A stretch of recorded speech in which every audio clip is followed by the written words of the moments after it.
आम आदमी पार्टी के नेताओं पर धार्मिक भावना आहत करने के आरोप में एफआईआर दर्ज हुई है। वहीं लगातार आप नेता यह दावा करते नजर आ रहे हैं कि बीजेपी शीर्ष नेतृत्व ने दिल्ली के मुख्यमंत्री को पद से हटाने का फैसला लिया है।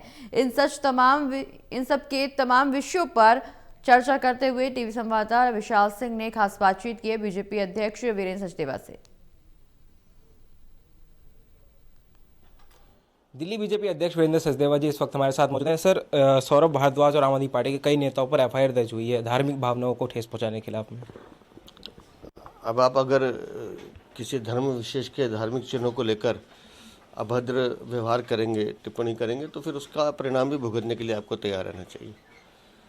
और राजनेताओं को इन चीज़ों से बचना चाहिए। अगर आप राजनेता हैं तो 10-12 साल आप सरकार में रहे, मंत्री रहे, उसके बाद इस तरह की बचकानी हरकत अगर आपको सड़क पे करनी है तो हम तो इसमें इतना ही कहेंगे कि इस तरह की चीज़ों से बचना चाहिए। सर, वो कह रहे हैं कि सेंटा क्लॉज का मजाक उड़ाने पर कई सारी ऐसी वीडियो वायरल हो रही हैं, लेकिन उन लोगों पर कोई एफआईआर नहीं हुई। मैं क्योंकि एक विपक्ष पार्टी से हूँ, इसलिए मेरे ऊपर बीजेपी ने एफआईआर दर्ज करवाई है। मुझे नहीं पता कहाँ वायरल हो रही है, लेकिन अगर दिल्ली में आप इस तरह की हरकत कर रहे हो और किसी एडवोकेट ने वो शिकायत की है तो जवाब आपको देना है। कानून अपना काम कर रहा है।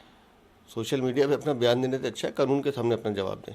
सर, एक क्लेम भी आम आदमी पार्टी कई दिनों से कर रही है, कह रही है कि दिल्ली के जो मुख्यमंत्री हैं उनको बीजेपी के जो टॉप लीडर है उन्होंने हटाने का फैसला ले लिया और एलजी को सक्रिय कर दिया है। दिल्ली को ख्वाब में चिथड़े नजर आते हैं, इनको वही दिखाई दे रहा है।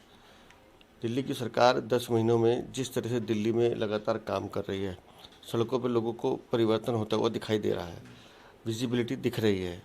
कल भी हमने अटल कैंटीन का शुभारंभ किया जो हमारे मैनिफेस्टो में एक वादा था। तो लगातार दिल्ली की नई सरकार है, वो अपना काम कर रही है, लेकिन इनको बर्दाश्त नहीं हो रहा है।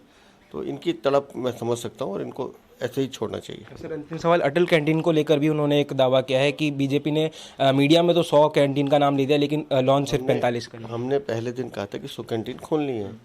कल अटल जी की जन्म शताब्दी के अवसर पर 45 कैंटीन खोली हैं। फिर मुख्यमंत्री ने यह भी कहा कि अगले 15 से 20 दिनों में हम बाकी कैंटीन खोल देंगे। तो सौरभ भारद्वाज को इंतजार करना चाहिए, जहाँ कैंटीन खुली है वहाँ जाकर भोजन करना चाहिए।